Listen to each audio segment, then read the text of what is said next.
जय हिंद मेरे प्यारे दोस्तों, हमारे इस चैनल एक्सटीएम में आपका स्वागत है। Uttarakhand public service commission Uttarakhand लोक सेवा आयोग के द्वारा 21 जून 2024 को राजकीय पॉलिटेक्निकल संस्थानों में कर्मशाला अधीक्षक परीक्षा 2024 के लिए विज्ञप्ति अपडेट की है। पूरा इन्फॉर्मेशन देखेंगे। आपके फॉर्म फिल करने के लिए क्या इंपॉर्टेंट इन्फॉर्मेशन यहाँ पे निकल के आता है। इससे पहले हम आगे बढ़े, यदि आपके द्वारा हमारे इस चैनल एक्सटीएम को सब्सक्राइब नहीं किया तो सब्सक्राइब कीजिए तथा बेल आइकन को प्रेस कीजिएगा, ताकि जो भी कंटेंट, जो भी इन्फॉर्मेशन हमारे द्वारा आपके लिए प्रोवाइड किया जाता है तो उसका नोटिफिकेशन आपके पास समय पर उपलब्ध हो जाएगा। बेसिक से ध्यानपूर्वक सुनेगा, हर चीज़ों को मैं रिलेट करता हूं कि कुछ ना कुछ नॉलेजेबल पॉइंट साथ साथ में लेकर चलता हूं मैं। उत्तराखंड लोक सेवा आयोग, जिसका हेडक्वार्टर हरिद्वार में है, ऑफिशियल पिन कोड है, पोस्ट इंडेक्स नंबर जिसको कहा जाता है, कभी काम आएगा 249404 है। ऑफिशियल वेबसाइट है, आप गूगल या क्रोम पर सर्च कीजिएगा psc.uk.gov.in। Public service commission dot हो या यूके का मतलब उत्तराखंड.gov.in।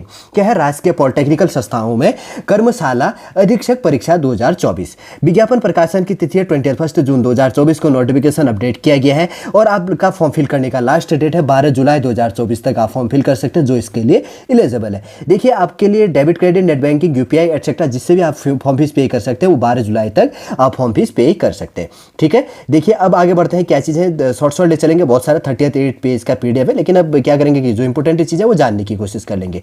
देखिए, जैसे कि यहाँ पर क्या कहा गया कि प्राविधिक शिक्षा विभाग के अंतर्गत पर राजकीय पॉलिटेक्निकल संस्थानों में कर्मशाला अधीक्षक परीक्षा 2024 के अंतर्गत रिक्तियों की कुल संख्या 9 है। रिक्तियों की संख्या घट बढ़ सकती है और रिक्तियों का विवरण कैटेगरी वाइज यहाँ पर दिया गया, सब कैटेगरी और कैटेगरी के बेस में यहाँ पर नीचे दिया गया है। अनरिजर्व कैटेगरी के अंतर्गत में 5 पोस्ट है, जिसमें से 2 सीट फीमेल के लिए रिजर्व है।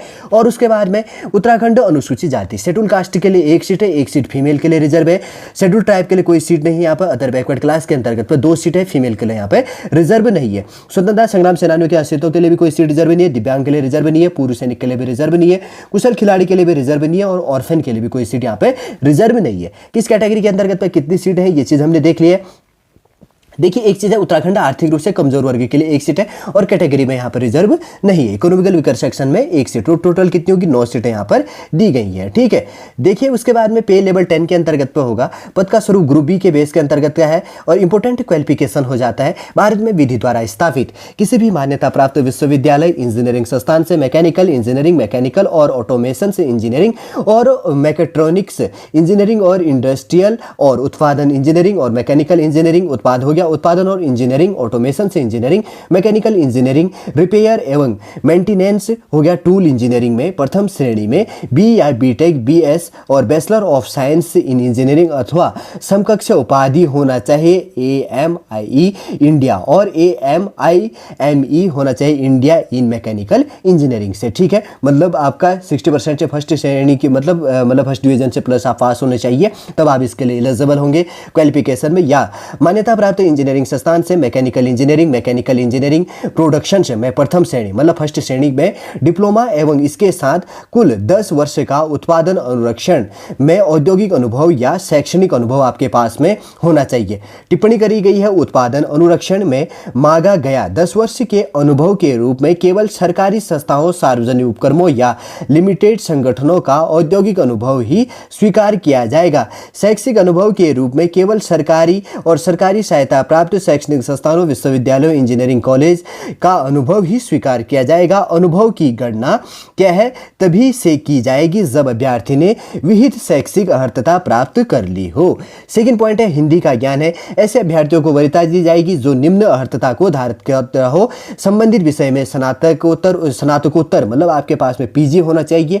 सेकंड है, गेट पास होना चाहिए, graduate aptitude test in engineering. ठीक, ये चीज होना चाहिए, परीक्षा उत्तीर्ण हो उसको यहाँ पर वरीयता दी जाएगी। और साथ साथ में ये चीज और अधिमान्य अर्हता है तो और वरीयता दी जाएगी कि उसने प्रादेशिक सेना में 2 वर्ष का जॉब किया, यदि उसके पास में एनसीसी का बी या सी प्रमाण पत्र है। ठीक है, इंपोर्टेंट क्वालिफिकेशन देख लिया। एज लिमिट काफी इंपोर्टेंट हो जाता है। आयु है, मिनिमम एज लिमिट 21 और मैक्सिमम कितनी होनी चाहिए? 42। अब देखिए किस डेट को, 1 जुलाई 2024 को आपकी मिनिमम एज लिमिट 21 और मैक्सिमम 42 साल होनी चाहिए। ठीक है, ये चीज आप ध्यान रखना। आपका डेट ऑफ बर्थ 1 जुलाई 2003 से लेकर 2 जुलाई 1982 के बीच में आपको होनी चाहिए। कैटेगरी वाइज यहाँ पे एज लिमिट में छूट दी जाती है, ये चीज़ भी थोड़ा सा आपको ध्यान में ले चलना है। नेशनलिटी होना चाहिए, जैसे कि यहाँ पर थोड़ा सा दिया जाता है कि वो भारत का नागरिक हो, तिब्बती रिफ्यूजी हो, और ये अफ्रीकन कॉन्टिनेंट पाकिस्तान और परमानेंटली रूप से क्या है कि यहाँ पर क्या जैसे तंगानिया बेस हो गया और जंजीबार से परमानेंटली रूप से इंडिया में सेटल है, तो वो आप इसके लिए एलिजिबल हो।